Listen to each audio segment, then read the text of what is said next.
Your personal relationship with Jesus Christ is the most powerful evangelistic tool that you possess. No one else has it but you. Only you can use it. Only you've been given it to use. No one else can take it off you. No one else can do anything with it. You can't live off someone else's story. People try to, but it always falls. It always falls. Pastor Phil says this. He says, just be yourself. You'll find that you're quite good at it. It's really cool. You don't have to create an identity or try to be like someone else because the fruit of your identity lives in Jesus.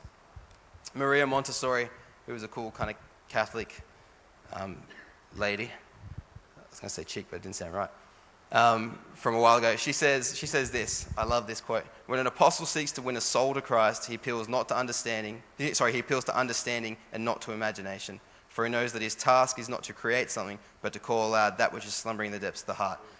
See, what you have inside of you, your personal connection, someone else has. Yeah. It's not your job to create a cool culture or a cool church or a cool service or it's your job to call aloud to what is slumbering inside of people's hearts, to awaken them.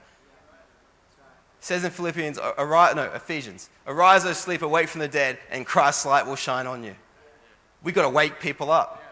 There's a cool scripture in Luke where Jesus goes up on the mountain to pray and he tells his disciples, wait here while I go and pray.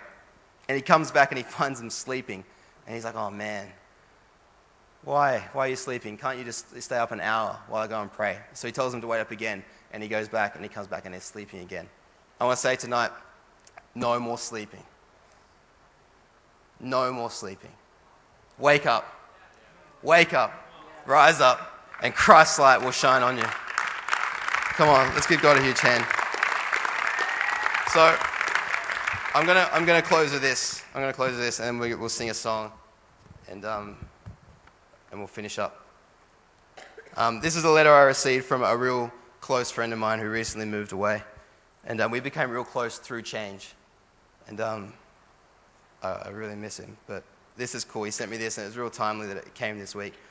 It says, "Oh brother Joel, how I've missed you. Our conversations," is real poetic. You guys, half of you probably guess who this is. Our conversations at our house, the way you ranted and I raved, sometimes vice versa. Friendships like ours are rare. You said to yourself, it's like we don't owe each other anything. I can't wait to get back home and hear all your stories, learn a little more from you. The statement you made regarding our friendship might be true on your part. As in, you don't owe me anything, but the reality is I owe you so, so much. My getting connected in change is the best move of my life. My being sewn in with the Connect group, our ventures together and our great memories.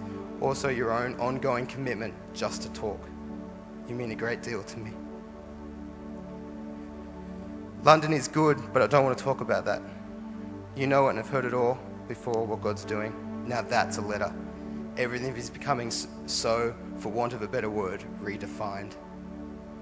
I'm starting to understand a lot about what I've been designed for. It's wild. And while I'm still perfectly insane and aware of what is,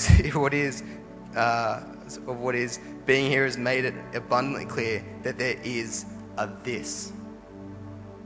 I was made for this. Lately I've been chasing what I pray for. Since I was young, I always prayed for wisdom. And to a degree, God certainly answered my prayers, but in a way, the world also influences our mind and gifts. I became an ancient youth, as opposed to a wise one. So I shifted my thinking. I've been asking God for foolishness, that I might believe anything is possible again. I've given up on contingency plans, because they suck. I know that I exist in the shadow of God's hand, so I'm just saying yes to opportunity. I know God puts them there for me. I'm so blessed, so blessed. I wish everyone was me so they could have what I have.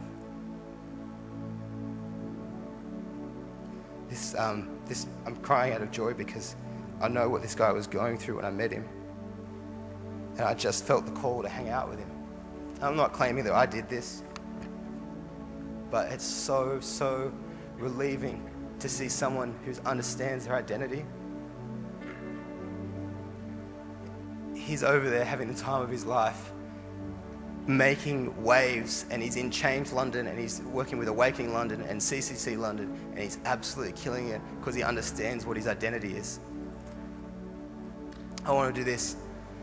if you don't understand what your identity is, if you don't know, then I want you to stand to your feet and we're gonna pray. I don't want you to leave here without an inkling of what it is. I don't want you to leave here at least without a hunger for going after it. We can't leave the same. So let's all close our eyes.